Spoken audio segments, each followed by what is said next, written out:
Sunday Night Production.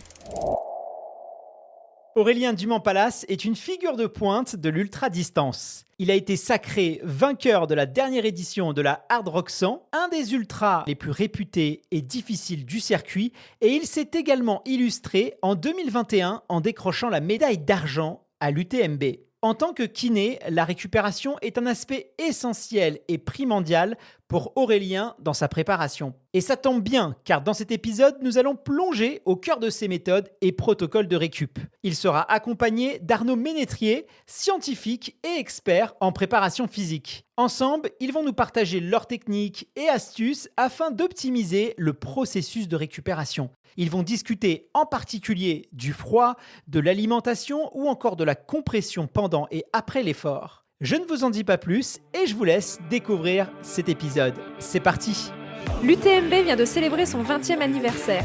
Chaque vendredi du 8 au 29 septembre, nous vous ouvrons les portes de l'ultra-distance.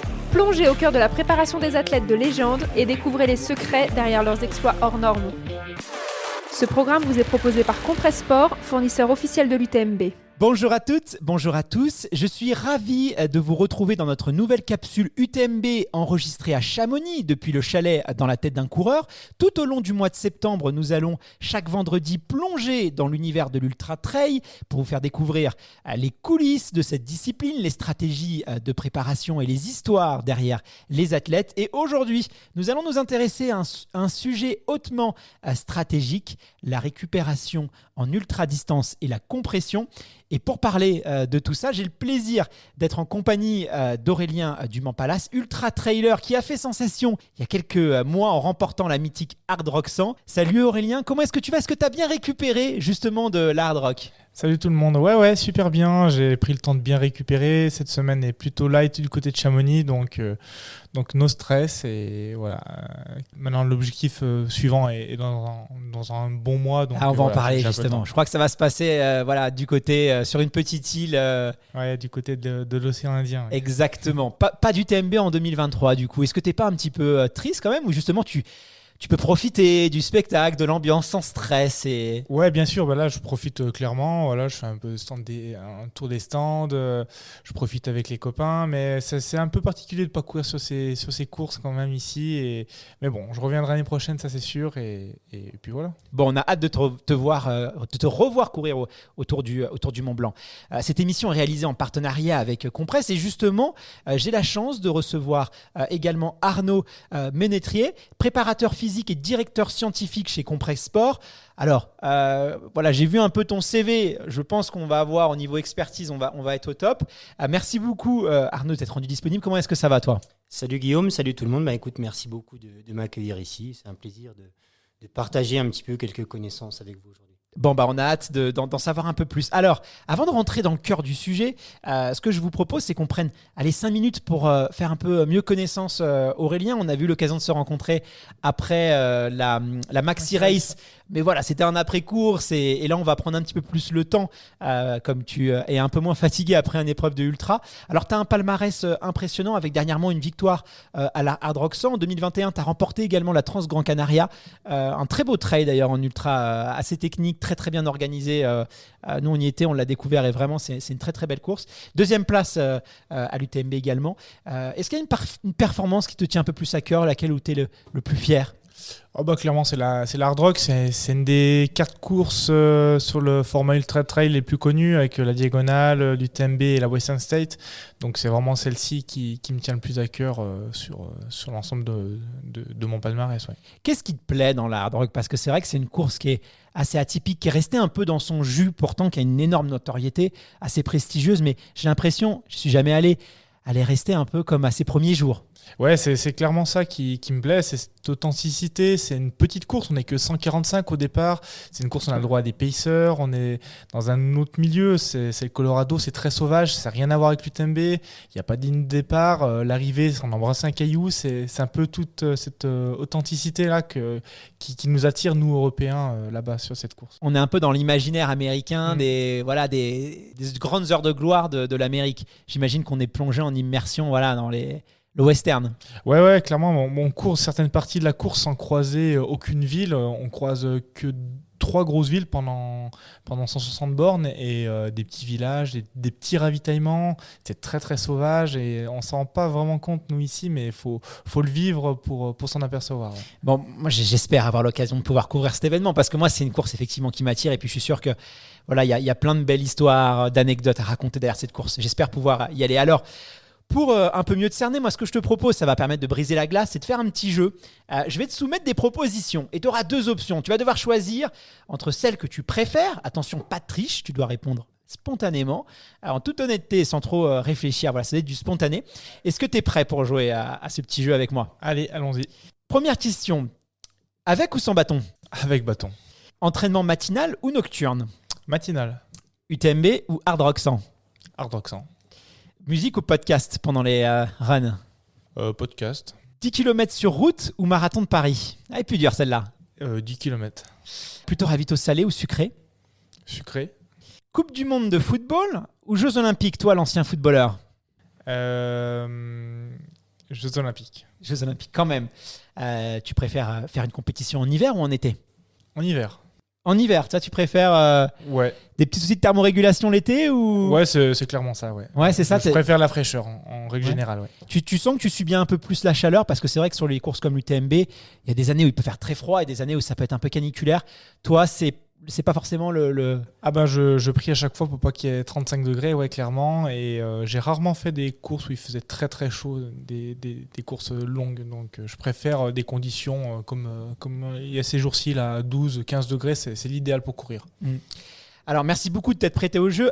Arnaud, venons-en un peu à toi. Alors, tu es l'auteur d'une thèse intitulée « Modalités d'exercice et de récupération, approche cardiovasculaire et performance ». Alors, c'est un titre, je ne vais pas dire un peu pompeux parce que les thèses, c'est toujours un peu technique, mais tu vas nous expliquer un petit peu ce que tu as étudié de manière un peu plus vulgarisée.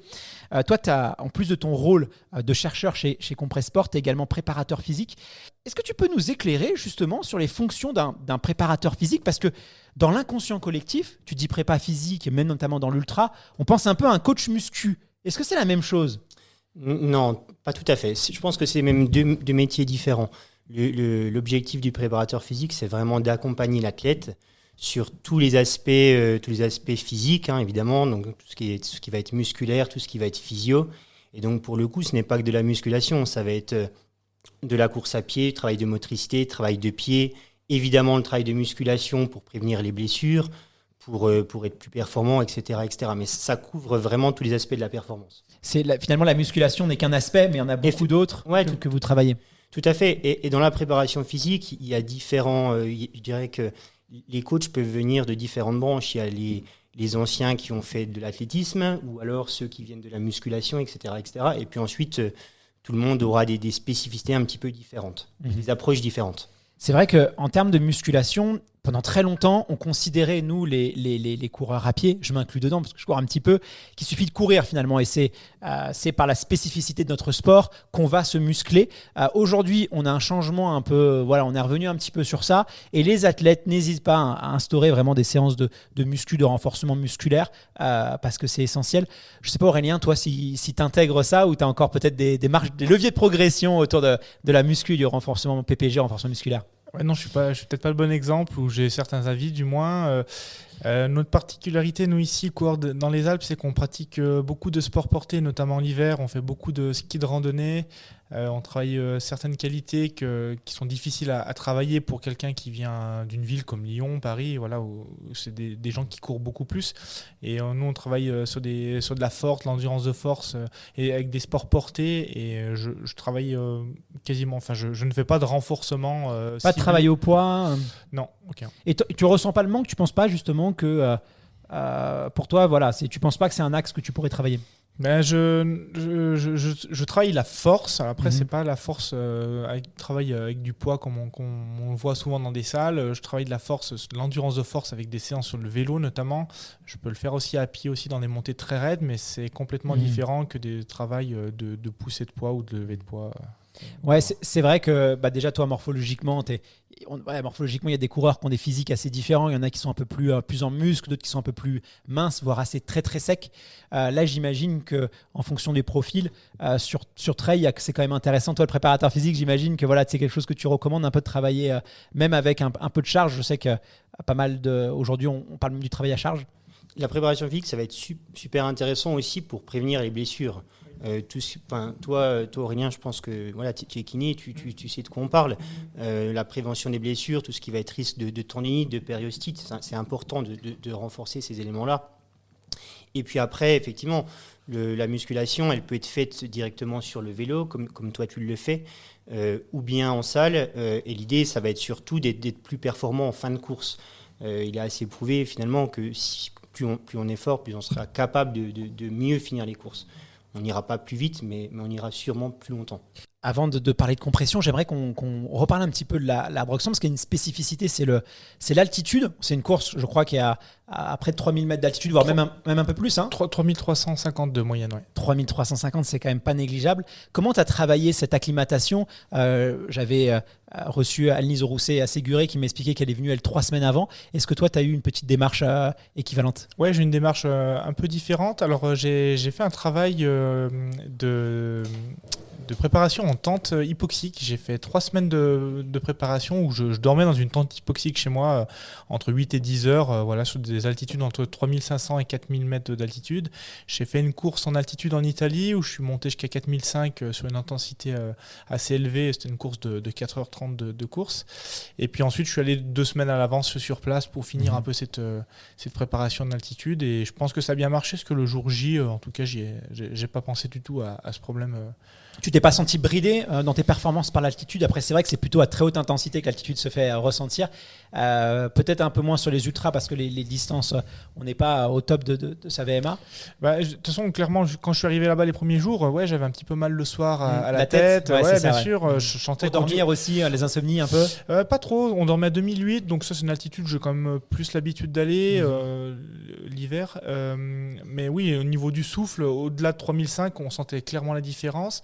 Mais finalement, plus j'approchais de la course, plus mon acclimatation était bonne. Et le jour J, j'y ai pas pensé. Forcément, le corps, il est moins performant. J'allais moins vite, mais en tout cas, je l'ai pas pensé. J'y ai pas pensé. En tout cas, tu as fait une course assez incroyable puisque tu as pris les devants de la course du début à la fin. Ce qui, quand même, est une stratégie de course assez ambitieuse et ça a porté ses fruits. Tu avais pleinement le contrôle de ta course. Nous, les Français, on a des fois peut-être une vision un peu caricaturale des parcours américains. C'est vrai qu'ils ont la réputation d'être très plats. On court finalement dans une plaine. C'est peut-être une vision un peu passée ou pas tout à fait exacte. Toi, tu en as pensé quoi de la technicité du parcours de la hard rock ? Est-ce que tu as couru dans une petite prairie ? Non, la hard rock, c'est vraiment différent de l'autre grande course, la Western State. Et c'est vrai qu'elle se différencie de beaucoup d'autres courses américaines. La hard rock est une course très sauvage. On a 10 000 mètres de dénivelé sur 160 km. Le ratio est un tout petit peu plus dur que celui de l'UTMB. Et on court sur des parties très très sauvages, comme je le disais tout à l'heure, des petits chemins. Par endroits, le chemin est à peine marqué. On monte un peu dans des pierriers, dans des cailloux. Alors oui, on a certaines parties de pistes forestières qui sont assez longues par endroits, mais sur l'ensemble de la course, c'est une course quand même très montagneuse comme on peut en trouver chez nous ici. Bon, tu étais dans ton élément en fait. Ouais, clairement, oui. C'est clairement une course qui était faite pour mes capacités, oui. Tu envisages un jour de la refaire ou ça y est, ton expérience, tu l'as prise et... J'ai la chance avec cette victoire de pouvoir retourner l'année prochaine. Le vainqueur est invité. C'est très difficile d'avoir un ticket là-bas. J'ai pas encore pris ma décision finale. Si tu gagnes chaque année, ça va. Non, j'ai pas encore pris ma décision finale, mais en tout cas c'est dans un coin de ma tête. Pourquoi pas ? Parce qu'en plus d'une année à l'autre, le sens de la course change. Là, on a tourné dans le sens inverse des Aiguilles monte. L'année prochaine, ça sera dans l'autre sens. Et donc, ça change tout. Ouais, ça change. Parce que les côtes sont pas, et les descentes sont pas du coup placées pareil. On a fait le sens qui est qui est connu pour être le moins rapide. Dans l'autre sens, a priori, ça va un peu plus vite la course. Bon, c'est toujours sympa d'aller défendre son titre. Alors, ce que je vous propose maintenant, après cette introduction, c'est qu'on rentre un peu plus dans le cœur du sujet d'aujourd'hui et la place de la récupération. J'imagine que c'est un élément assez stratégique. Comment est-ce que tu vois, toi, Arnaud, la récupération en tant qu'expert? Pourquoi est-ce que tu penses que c'est un élément essentiel, déterminant? On dit souvent que ça fait partie de l'entraînement dans la course à pied et plus particulièrement sur l'ultra-distance. Comment tu résumerais l'importance de la récup? Il faut savoir que les préparations en ultra-trail, elles sont extrêmement intensives. Il n'est pas rare de voir les athlètes s'entraîner 25, 30, 35 heures, voire plus par semaine, avec souvent des gros blocs d'entraînement, des week-end shocks, etc. Et à un moment donné, il est ultra important de mettre en place des stratégies de récupération pour pouvoir accumuler cette charge d'entraînement, pour pouvoir enchaîner les performances, enchaîner les entraînements, surtout sans se blesser, et puis être capable d'être performant tout au long de la préparation de façon à arriver à un pic de forme au moment voulu, quoi. Comment tu gères, toi, la récupération? Est-ce que tu as des protocoles particuliers, Aurélien, ou si tu gères ça un peu plus intuitivement, quelle place tu accordes à la récup dans ta prépa? Ouais, j'ai clairement mes habitudes maintenant, comme le disait Arnaud. Lorsque je fais des gros blocs d'entraînement, je sais qu'il faut que je fasse les choses bien pour pouvoir encaisser ces différentes journées qui sont assez intensives et puis sans se blesser, bien sûr. Donc oui, porter de la compression à ces moments-là, clairement, c'est là où je mets tout en place, tout le matériel que j'ai pour optimiser ma récupération pour le lendemain. Alors, on va parler de la compression tout à l'heure. En matière de nutrition, en matière d'hydratation, il y a aussi tout ce qui est bain froid, massage. T'es kiné. Est-ce que tu as des protocoles particuliers, des petits rituels après une grosse séance ou une grosse semaine de charge? Est-ce que tu vas avoir un protocole bien particulier? Si oui, est-ce que tu peux nous le détailler? Alors ouais, en général, je pratique une séance de cryothérapie à corps entier par semaine, quasiment tout le long de l'année, au maximum du possible lorsque je suis présent chez moi à côté d'Annecy. Au niveau de l'alimentation et hydratation, ouais, j'ai vraiment pris une habitude là depuis cette année. C'est vraiment, dès que j'arrive, dès que j'ai fini mon entraînement, de vraiment prendre ma dose de glucides et de protéines, qui est vraiment la meilleure chose à faire tout de suite, le plus rapidement possible une fois l'entraînement fini. C'est-à-dire dans la demi-heure? Ouais, voilà, dans la demi-heure, peut-être une heure si je prends ma douche et que je traîne un tout petit peu, mais voilà, dans l'heure qui suit, voilà, vraiment s'alimenter en glucides, en protéines. Alors, bien sûr, prends en poudre ou tu prends des repas? Alors principalement, c'est des repas. Maintenant, avec mon partenaire de nutrition, ils ont développé une poudre aussi avec de la whey, de la protéine whey. Tu digères bien d'ailleurs? Ouais, très bien. C'est une marque bio française, donc ouais, j'ai aucun souci avec ça, qui est très bonne en plus. Et donc voilà, encore une fois, c'est pour optimiser la récupération, puis ensuite l'hydratation et sommeil. Sommeil, c'est la clé. C'est la clé. Ouais, c'est clairement la clé de la récup. On voit justement que beaucoup d'ultra-trailers ont décidé de arrêter de se préparer ou s'entraîner la nuit. Ça a été un peu une époque où on disait voilà, il faut aller courir la nuit pour pouvoir s'habituer au parcours. On voit qu'aujourd'hui, on ne le fait plus du tout parce qu'on s'est rendu compte que sur le sommeil, finalement, on avait plus à perdre qu'à gagner. Et donc, il y a beaucoup d'ultra-trailers pro que je connaisse ne le font plus. Pour ces raisons-là, est-ce que toi, c'est pareil, tu veux pas du tout sacrifier une nuit de sommeil? Je l'ai jamais fait parce que j'ai jamais eu de soucis la nuit. J'ai toujours aimé en plus courir la nuit, ça m'a jamais gêné. Et je me suis toujours fait cette remarque que je pensais déjà, avant que certains arrêtent, que c'était contre-productif parce que la fatigue que ça crée, courir une nuit dehors, même une demi-nuit, ça veut dire qu'on s'entraîne pas une ou deux journées derrière, je pense, avec le décalage. En fait, c'est créer un stress qui est trop... Ouais, qui n'est pas bénéfique, je pense, pour l'entraînement. Ouais. Alors, tu parles également de cryothérapie. Tu en fais une par semaine. C'est pas mal, corps entier. Toi, tu notes pas que ça freine aussi des fois la reconstruction? Parce que c'est vrai que c'est un effet aussi qui peut... on a des courbatures, mais c'est des courbatures aussi, c'est pour que les muscles se renforcent. C'est vrai que ça vient un peu stopper ce processus-là. Toi, c'est quoi ton avis par rapport à ça? Parce qu'on sait que les études ne sont pas forcément toutes d'accord. Est-ce que toi, tu as noté quand même que ça... Alors, je le fais en général quand je suis dans une phase de charge ou même au fil de l'année, mais je le fais plus, pas forcément les jours où j'ai des grosses courbatures, justement. D'accord. Je fais plutôt en prévention des blessures, voilà, de ce point de vue-là, le froid. Lorsque j'étais à Hard Rock, le truc intéressant que j'ai fait, j'avais un petit ruisseau qui passait à côté de la maison et chaque jour, j'allais faire mon tour, ma sortie avant les courses. Et j'allais dans la rivière, je me mettais les jambes 5-10 minutes, ça me faisait un bien, voilà. Mais c'était plus pour le côté circulatoire, voilà, un peu. Alors les rivières des montagnes, pour nos auditeurs, l'eau est vraiment très très froide, hein. C'est pas la rivière en région parisienne, hein. Non, ouais, elle était bien. C'est pas température ambiante, ouais. Tu veux peut-être rebondir sur la cryo, Arnaud? Ouais, tout à fait. Moi, je pense que c'est ultra important en fait de planifier les techniques de récupération comme on va planifier l'entraînement. notamment quand on va être en reprise de l'entraînement. Là, il y a un vrai risque de blessure et ça va être important de mettre en place toutes les stratégies possibles, la compression, la cryothérapie, etc. Et puis ensuite, comme le dit Aurélien, le but de l'entraînement, c'est de casser des fibres pour rebondir, ce qu'on appelle le principe de surcompensation. Et à ce moment-là, il ne va pas forcément être utile de mettre en place tout le temps des techniques de récupération, puisque le but, justement, c'est que le corps s'adapte. Le but, c'est d'avoir des courbatures pour être plus fort et rebondir. Donc Elles sont positives, les courbatures. Il ne faut pas les voir comme des... Exactement. Et à ce moment-là, on va jouer un petit peu avec ces techniques de récupération. On va les mettre plus ou moins en place. Et puis ensuite, quand on va arriver proche de l'objectif, au moment de la période d'affûtage, là, normalement, le potentiel... le but, c'est de maximiser le potentiel de l'athlète. Donc, le but, ça va être de maintenir une certaine intensité, de réduire le volume, mettre en place des stratégies de récup pour éviter le risque de blessure, finalement, et atteindre son potentiel maximum. Mais c'est intéressant parce que c'est vrai que souvent, la cryothérapie, les athlètes amateurs, on a tendance à la faire après les grosses courses. Il y a toujours d'ailleurs les sociétés de cryo qui font des offres après le marathon de Paris, voilà, qui proposent des sessions. Là, ce qui est intéressant, c'est que toi, tu ne les utilises pas forcément justement pour ne pas stopper là, mais plutôt en amont et en prévention. Ça, c'est un élément à garder en tête et pourquoi pas s'inspirer. Avant de passer à la compression, le sommeil, toi, combien d'heures par nuit est-ce que tu quantifies ta durée de sommeil? Est-ce que tu as tendance à avoir une nuit assez complète? Tu te réveiller la nuit? On sait que les athlètes ont besoin de beaucoup s'hydrater et parfois ils peuvent aller aux toilettes en plein milieu de la nuit, ça peut aussi être contre-productif. Toi, est-ce que tu quantifies? Tu es plutôt un bon dormeur, c'est combien à peu près une bonne nuit de sommeil pour toi? Ouais, je ne suis pas un énorme dormeur, mais j'ai besoin de mes 7h30, 8h de sommeil. Donc voilà, c'est quelque chose que j'arrive facilement à faire quasiment tout le temps. Hein. Et non, j'ai pas de problème pendant la nuit. Je ne m'hydrate pas forcément la nuit, pas de gros pipi pendant la nuit. Donc voilà, 8 heures de sommeil, c'est ce qui me convient aussi. Comment tu arrives à mesurer la qualité de ton sommeil? C'est quand tu vas te réveiller le matin sans réveil. Voilà, comment est-ce que tu vas savoir que tu as bien dormi ou pas bien dormi? C'est sur quoi tu vas te baser pour identifier la qualité de sommeil? Tout de suite au matin. Si j'ai fait une nuit, je sais pas, j'ai fait un resto une nuit un peu plus courte de 6 heures, clairement le matin je vais le sentir tout de suite quand je me réveille. Je sais qu'il me manque 1 heure ou 2 de sommeil. Donc là, c'est la petite sieste de l'après-midi qui va me remettre dans l'axe.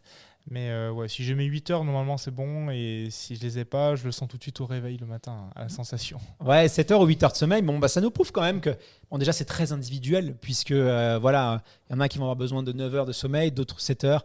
Je connais même des athlètes 6h, 6h30 avec une petite sieste. Pour eux, voilà, ils n'arrivent pas à dormir plus et ça leur convient. Il n'y a pas forcément de... quand même un minimum, on va dire, mais il y a une fonction quand même qui est très, très individuelle. Et là, on voit, finalement, même en ultra, tu n'as pas plus besoin finalement qu'un sédentaire. Finalement, c'est la qualité qui va primer. Tu vas vraiment avoir une nuit de qualité. C'est sur ça que tu vas poser tes efforts et pas forcément dormir pour dormir. Alors, on va aborder maintenant le sujet de la compression et son rôle justement dans la récupération. On va voir aussi peut-être dans la performance. Arnaud, la compression, elle a connu quand même une très grosse popularité dans les années 2000, 2010, 2012, jusqu'à 2014, notamment chez les coureurs d'endurance et en particulier avec l'essor du trail. C'est surtout né du trail. Après, voilà, ça s'est un peu répandu sur la route.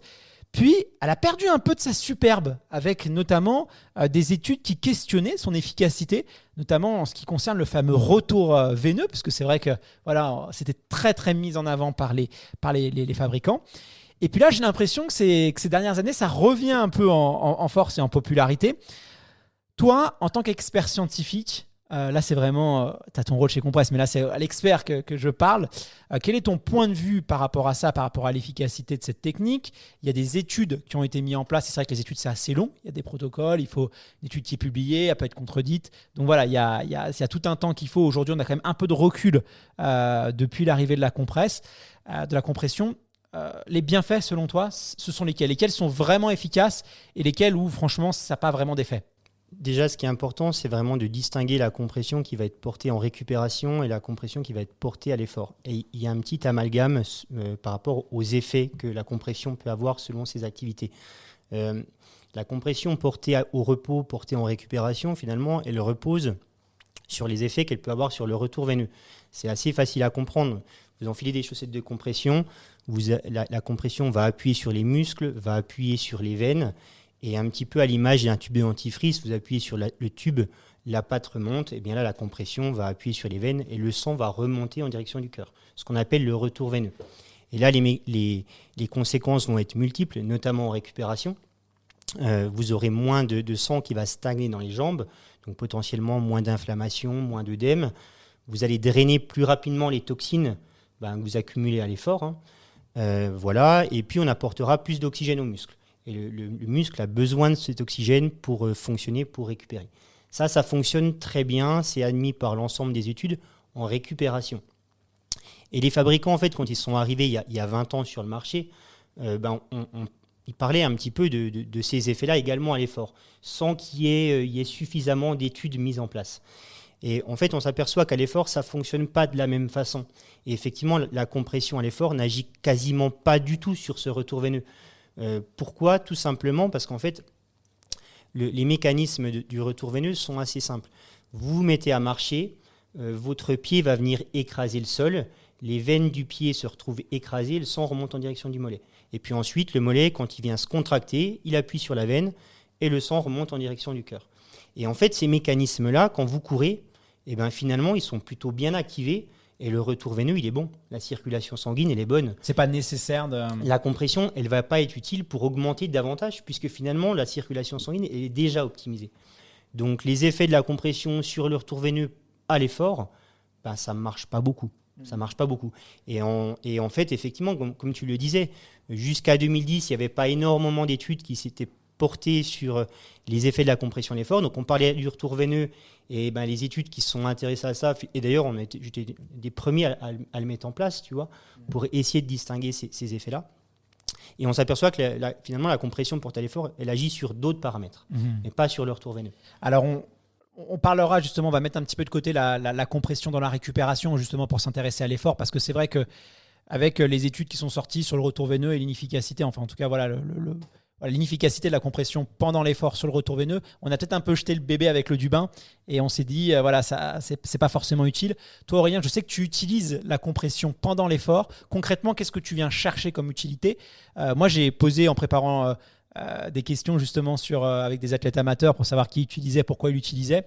Et j'ai eu des choses assez variées, des gens qui vont l'utiliser pour éviter les périostites, d'autres pour éviter de s'écorcher les mollets, donc plus pour des soucis de confort, certains même pour des soucis esthétiques, parce qu'ils trouvent que c'est joli sur les tenues. Donc on entend un peu plein de choses.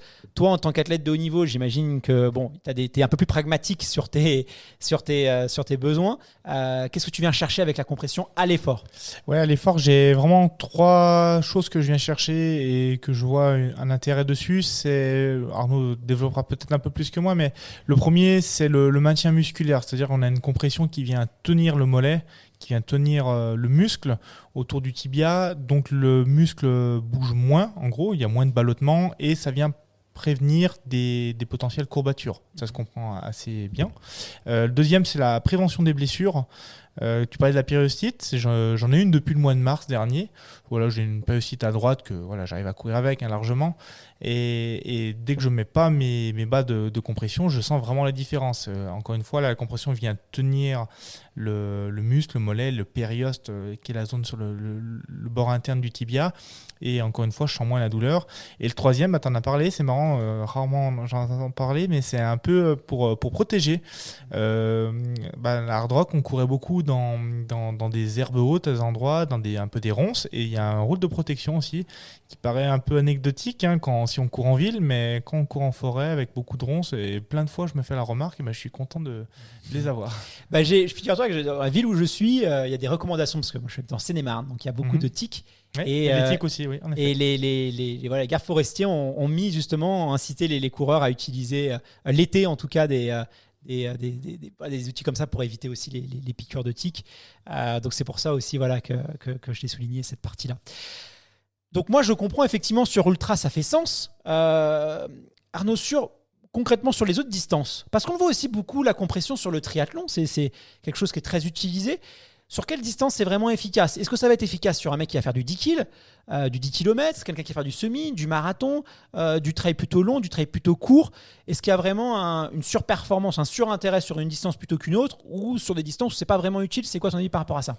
En fait, tout va dépendre du niveau de l'athlète, j'ai envie de dire, et tout dépend du niveau de préparation. Aurélien l'a bien expliqué, le principal effet de la compression portée à l'effort, ça va être pour absorber les chocs finalement.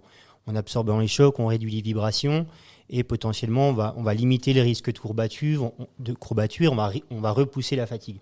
Si tu n'es pas du tout entraîné, si tes muscles ne sont pas prêts, tu fais un footing d'une demi-heure, 3/4 d'heure, le lendemain, t'es fracassé, Quoi tu qu'il vas arrive. avoir des courbatures. Et là, dans ce cas-là, ça peut être intéressant de porter des compressions pour ce mec-là qui débuterait en fait. Maintenant, toi qui as l'habitude de courir 30-45 minutes, ce ne sera pas forcément utile parce que le lendemain, tu n'as pas de courbature. Donc en fait, le curseur, il va être placé, tu parlais de distance, on va placer le curseur selon le niveau de l'athlète. Et effectivement, plus la distance va être longue, plus on va y intégrer du dénivelé, notamment en trail, ultra-trail.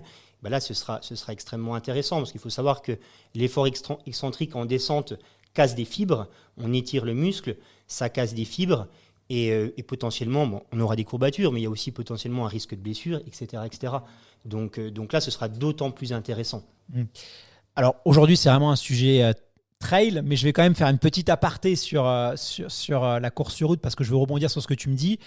Imagine un athlète qui est en prépa marathon. Il est sur sa 8e semaine de prépa.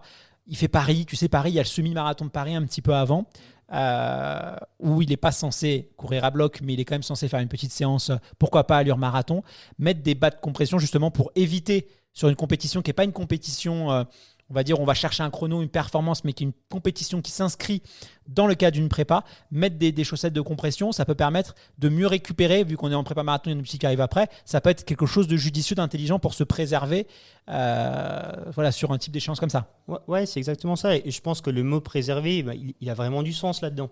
Tu es à 2-3 semaines de ton gros objectif, tu fais une course de prépa, le but, c'est de retrouver des repères en termes d'allure, etc. Et puis surtout, c'est de ne pas être trop fracassé pour pouvoir enchaîner un petit peu derrière et à nouveau limiter ce risque de blessure et maximiser un petit peu toute ta préparation, j'ai envie de dire. Et donc là, effectivement, ça a vraiment du sens de l'intégrer à ce moment-là. Ça explique pourquoi aussi les triathlètes qui sont dans la gestion, peut-être aussi, sont assez friands de ça. Juste, alors, je rebondis par rapport à ça, effectivement. Il y a une grande mode en ce moment, et on en discutait avec les athlètes là, sur la semaine UTMB, sur les derniers Iron qui s'est passé la semaine dernière. Les 18 premiers avaient des manchons de compression. C'est assez incroyable. Après, il y a des modes, ça tu le sais aussi. Effectivement, tu vois, voilà, je suis entièrement tout le d'accord monde avec se toi. regarde, tout le monde se jauge. Ça joue. Voilà. Ça joue, mais et du coup, quand on parlait un petit peu des nouveaux effets, eh bien là, il y a un effet qui est de plus en plus marqué. Alors, je suis d'accord avec toi, ça demande davantage d'études. On le saura peut-être un peu plus tard. Mais en tout cas, il y a des résultats assez prometteurs sur l'aspect un petit peu aérodynamique, notamment en vélo, plus qu'en course à pied, on est d'accord. Mais il y a cette mode-là qui arrive sur le trail. Oui, c'est vrai qu'il y avait eu, sur les chaussettes, on le voit aussi beaucoup. Alors, il y avait une étude qui avait été faite par le passé qui disait que il n'y avait pas d'impact aérodynamique de la chaussette. Et puis après, ça a été remesuré par des équipes de cyclisme professionnels en Soufflerie. Ils ont reparti sur des protocoles et ils ont eu des résultats très différents. Et c'est revenu. Et alors, il y a des arguments d'autorité. Les athlètes le mettent, donc c'est bon. Ça, on va le mettre un petit peu de côté. Mais de manière plus pragmatique, ce que je constate, c'est que finalement, il y a eu un essor, un effet un peu de mode quand c'est arrivé les chaussettes de compression. Il y a eu aussi beaucoup d'attentes, beaucoup de choses s'est dit. Après, c'est un petit peu resté plus confidentiel, mais c'est revenu. Et souvent, quand ça revient, c'est quand même qu'il y a de l'intérêt, parce que sinon, ça ne serait jamais revenu. C'est pour ça que moi, l'épisode m'intéressait aujourd'hui de le faire et avoir un peu ton avis par rapport à ça. Sur la compression à l'effort, je ne sais pas s'il y a d'autres éléments que tu veux rajouter avant qu'on passe à la compression sur la récupération, parce que j'ai quand même pas mal de questions à te poser sur ça. Ouais, non, je vais compléter. Alors, il existe des études assez récentes, on va dire, notamment sur la proprioception. La compression viendrait activer des récepteurs placés au niveau cutané, au niveau musculaire, qui seraient responsables de l'équilibre. Mais à nouveau, ça demande davantage d'études, mais il y a des résultats prometteurs là-dessus. Ça pourrait être intéressant dans des descentes assez techniques, par exemple, premièrement. Et puis le dernier élément peut-être, ça peut être autour des troubles gastriques. À nouveau, il n'y a que quelques études, donc je prends du recul par rapport à ça. Il n'y a que quelques études ces dernières années. Mais à nouveau, c'est prometteur, qui indiquerait que la compression pourrait jouer sur les troubles gastriques. En fait, ce qu'il faut savoir, c'est que quand tu te mets à courir, la grande majorité du sang, elle va dans les jambes finalement. Et du coup, tu as très peu de sang au niveau des intestins et ça peut créer une dysfonction intestinale, des vomissements, des diarrhées, potentiellement difficulté à s'alimenter, etc. Et d'ailleurs, c'est une des principales causes d'abandon sur ultra. Et la compression, finalement, en modifiant un petit peu la circulation sanguine, notamment à de faibles allures, notamment sur des épreuves de très longue durée, pourrait refaire remonter du sang au niveau des intestins et potentiellement réduire ce risque de dysfonction intestinale. Mais à nouveau, ça demande vraiment des études complémentaires, je pense. Bon, on suivra ça de près parce que c'est vrai que ça peut être intéressant et puis il faut essayer après. Voilà, c'est le meilleur moyen de se rendre compte, c'est forcément d'essayer. Pour parler maintenant de la compression pendant la récupération. Alors bon, c'est pas un secret, j'ai souvent fait la promotion des chaussettes de récupération dans le podcast parce que je trouve que c'est quelque chose qui est très facile à mettre en place. On voit aujourd'hui des outils de récupération qui coûtent très très cher, à plusieurs milliers d'euros, où ça peut être intéressant, mais je trouve vraiment qu'avec une chaussette de compression bien ajustée, bien choisie, on a quand même un outil qui est très efficace et qui permet de bien récupérer quand on est en période de charge. Après, c'est un ressenti personnel. Toi, en tant qu'expert, quel est ton avis par rapport à ça ? Est-ce que moi, le bienfait que je ressens, est-ce qu'il est psychologique ou il y a quand même une réalité derrière ? Alors moi, j'ai même essayé d'en mettre après que sur un pied pour voir un peu comment ça avait agi. J'ai eu l'impression aussi que ça a bien marché, mais bon, tu sais que des fois, le cerveau est un peu surprenant. Toi, en tant qu'expert, qu'est-ce que tu peux nous dire sur la récupération post-effort ? Il y a forcément un effet placebo. L'effet placebo, il existe pour toute technique que tu mettras en place. T'y crois pas, forcément, ça joue sur le cerveau. Après, il y a des tests tout simples à mettre en place, je pense. Comme tu viens de le dire, je trouve que c'est marrant. Tu mets une chaussette que d'un côté, tu mets rien de l'autre, et puis tu t'amuses à mesurer ta circonférence musculaire le matin et en fin de journée, et tu regardes le gonflement que tu as pris entre les deux jambes. Et tu verras qu'il y a de très très grandes chances que sur la jambe qui ne porte pas de compression, tu fasses un petit peu d'œdème, que ça gonfle un petit peu, et il n'est pas rare de prendre 2-3 cm, notamment quand tu fais chaud, ou tu fais beaucoup de vasodilatation, notamment, ou après des grosses charges d'entraînement, tu fais de l'inflammation. Et tout simplement, un mètre ruban, on mesure en début de journée, on mesure en fin de journée, une chaussette à gauche, une chaussette à droite. Et je pense que le test, il est fait assez rapidement. Et puis après, on aura du feeling et on ressent les différences gauche-droite, quoi. Mmh.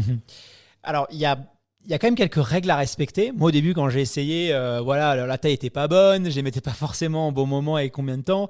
Toi, comment tu l'utilises, Aurélien ? Est-ce que tu as un petit protocole ?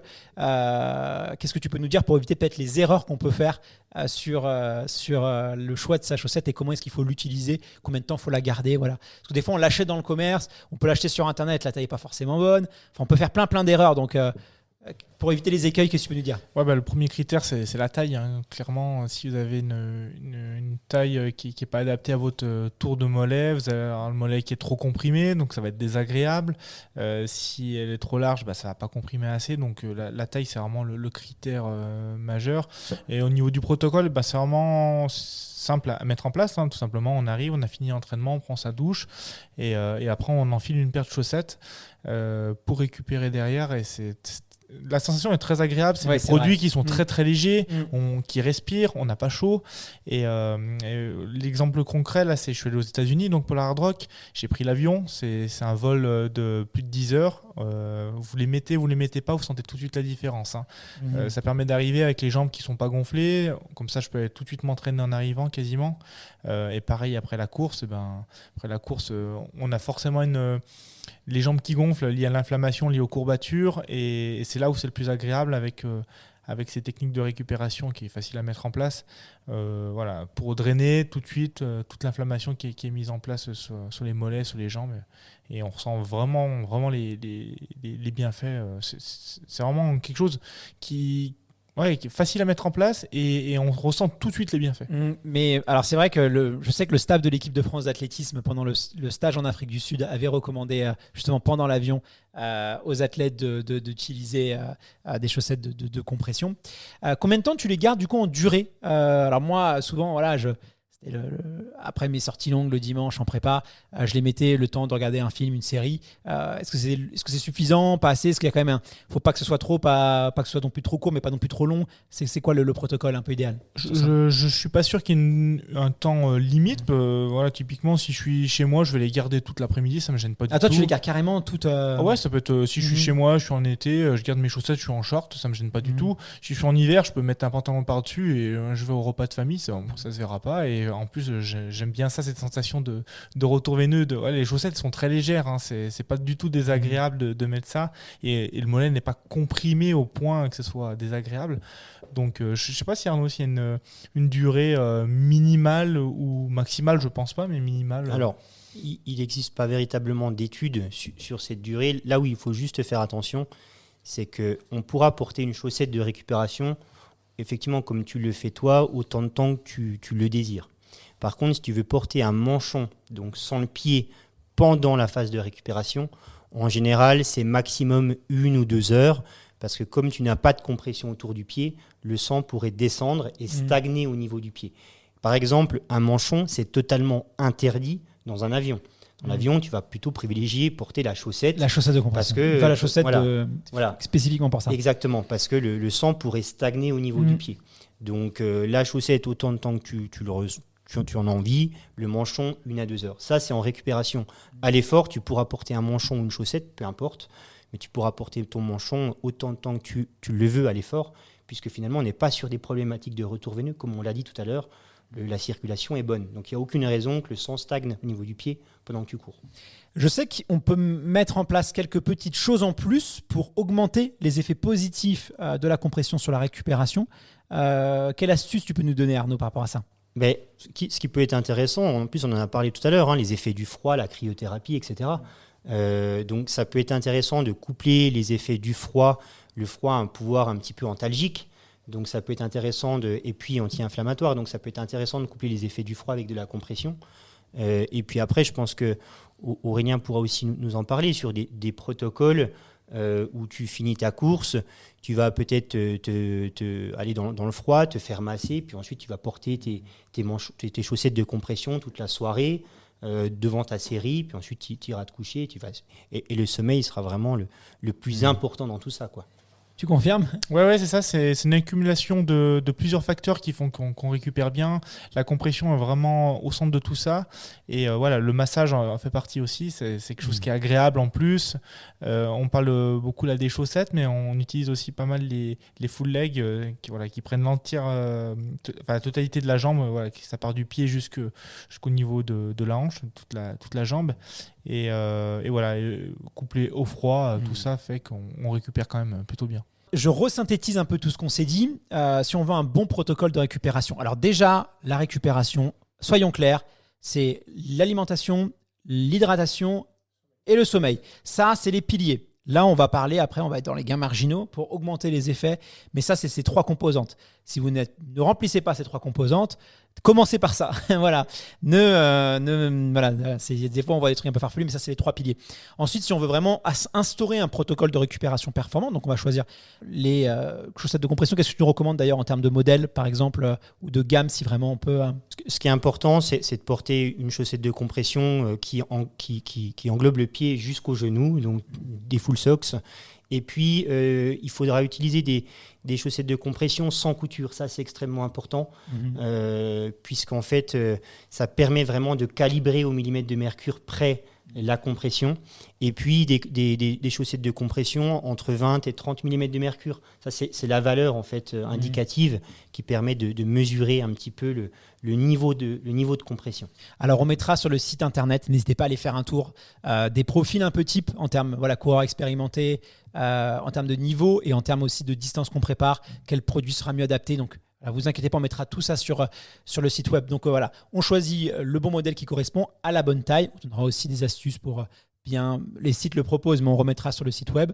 Ensuite, L'idéal, c'est de les mettre après, pourquoi pas un bain froid. Donc on a bien mangé après sa séance, sa sortie longue. On prend un petit bain froid. Il faut que ce soit quand même assez froid. Donc n'hésitez pas à mettre des petites bouteilles d'eau dans le congélateur. Puis parce que l'eau, même si elle est froide, qui sort du robinet, elle est un peu trop, pas assez. Si on veut maximiser, on n'hésite pas à mettre des petites bouteilles.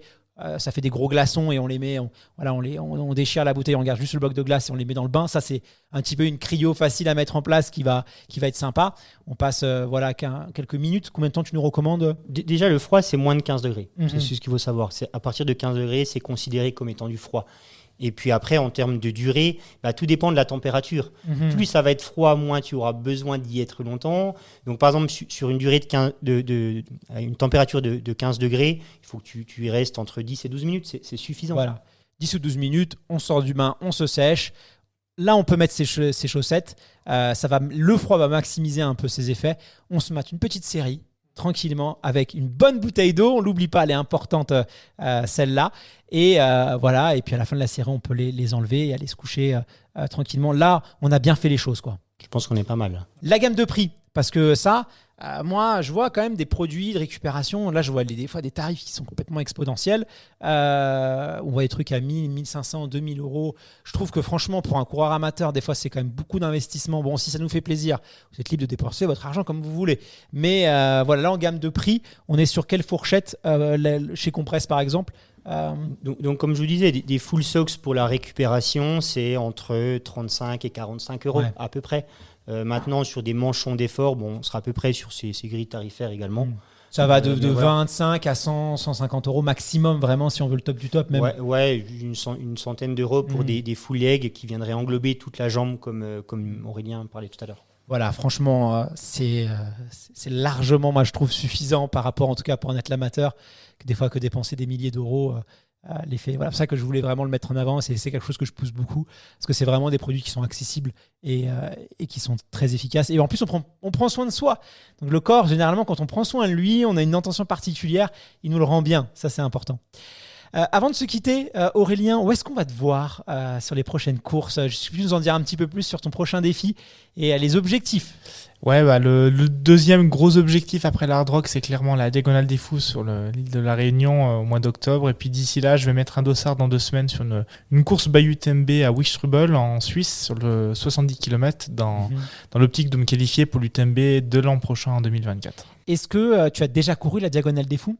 Non, j'y suis allé 3 fois sur l'île. Malheureusement, j'ai été blessé 3 fois quand j'étais là-bas. Donc là, j'espère n'y aller pas qu'en touriste et plutôt courir. D'accord. Écoute, nous aussi, normalement, on y sera.